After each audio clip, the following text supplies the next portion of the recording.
real and I'm thinking I should let you know.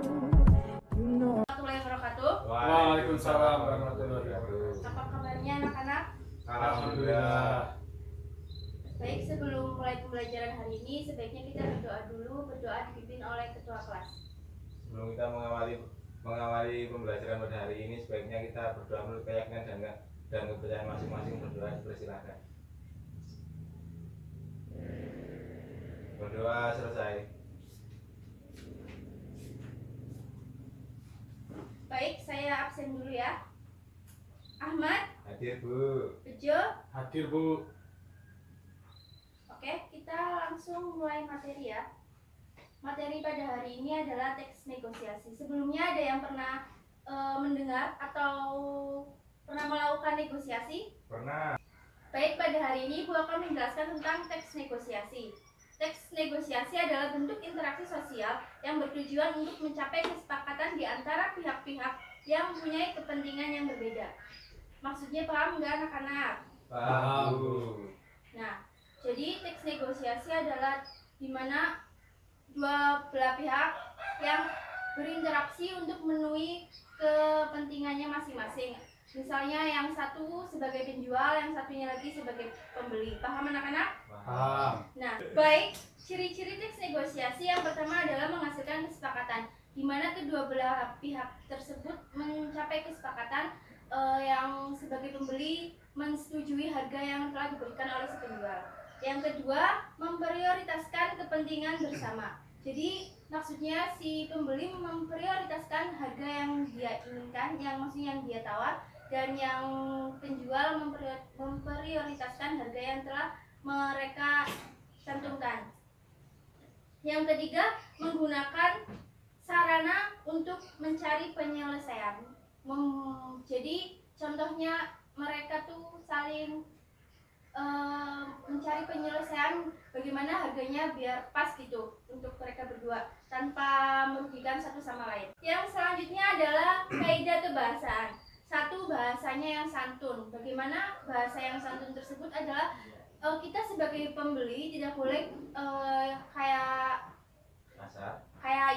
ngomong kasar kepada penjual, dan begitu sebaliknya si penjual juga. Jika pembelinya menawar harga yang sangat rendah itu tidak boleh kayak anak-anak.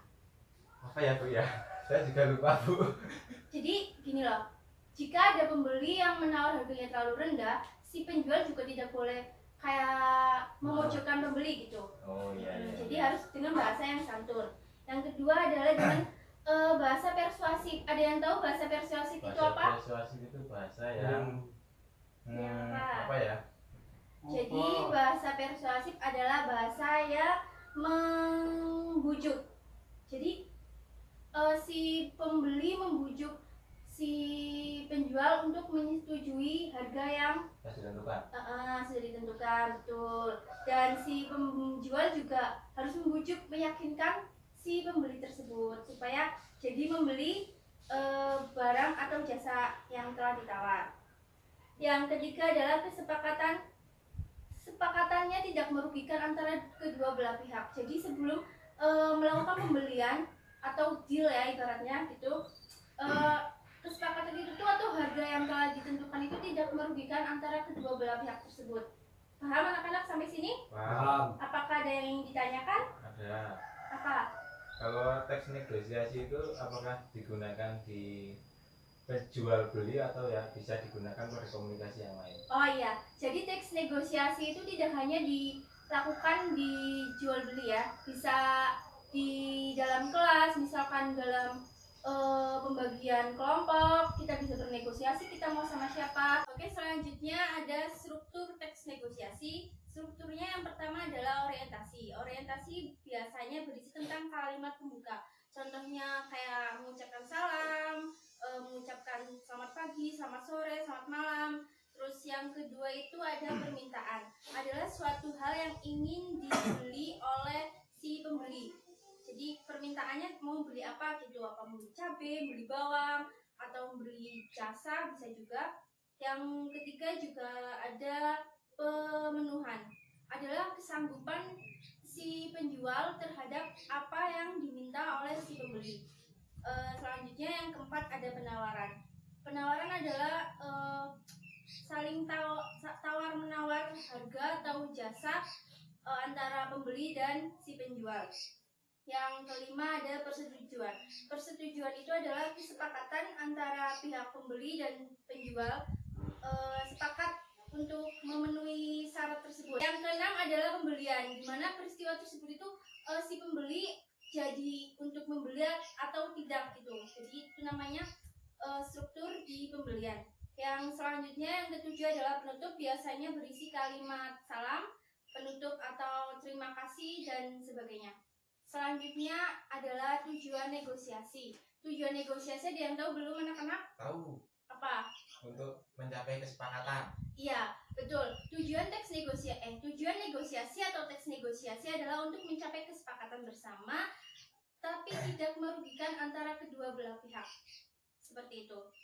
Sampai sini paham anak-anak? Insya Allah paham. Paham. Jadi kesimpulan pembelajaran kali ini, teks negosiasi itu tidak hanya dilakukan untuk konteks jual beli, tapi juga bisa dilakukan di ruang lingkup keluarga, masyarakat, kelas, di kantor. Untuk pertemuan yang ke depan, saya harap kalian mengumpulkan tugasnya yaitu membuat teks negosiasi. Terserah kalian konteksnya gimana, mau dijual beli atau di kelas atau gimana, sesuai dengan apa yang telah kalian alami. Paham? Paham. Iya. Itu dikumpulkan minggu depan ya anak-anak. Ya. Untuk sekian dan terima kasih pembelajaran pada pagi hari ini. Wassalamualaikum warahmatullahi wabarakatuh. Wondering if it's real, and I'm thinking I should let you know.